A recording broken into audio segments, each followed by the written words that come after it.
I bought a new smartphone, but the picture's worse.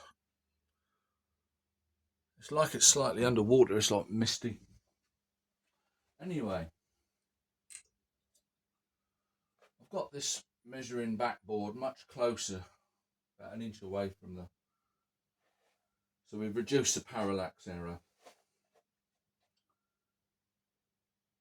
We're just going to use this one white mass weight at two distances.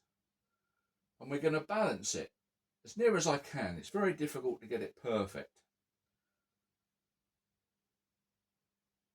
Very difficult.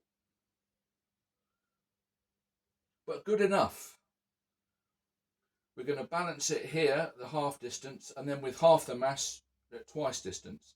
And in both cases, we'll launch the weight with the same spring force and compare their heights, giving us the velocities.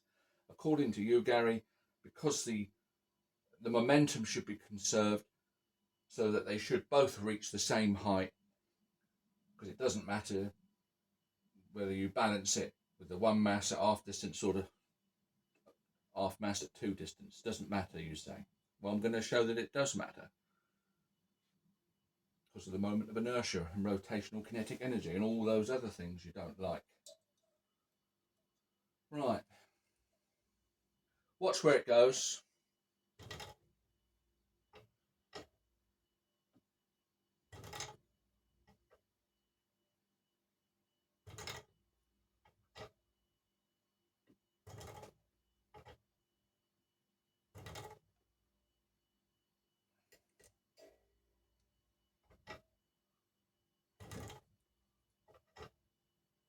There's lots of little variables.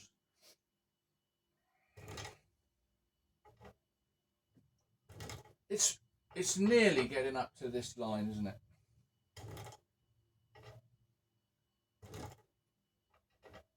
I suppose you'll do what you usually do and just pick the one that suits you instead of getting an average.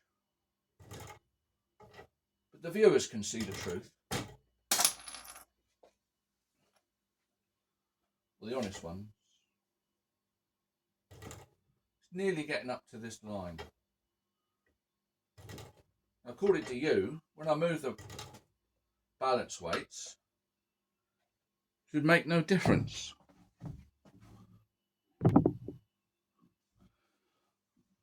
Now we've got half the mass at twice the distance, balancing the same weight.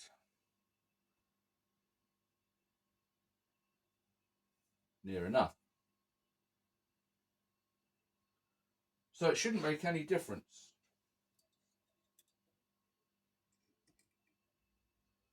It should still go up to this.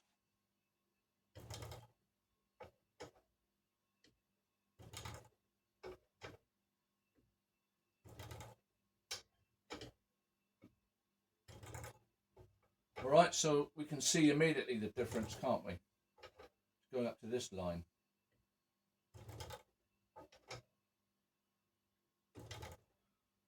This is proof, because you are definite that this weighting issue here side would make no difference to the launch velocity that side.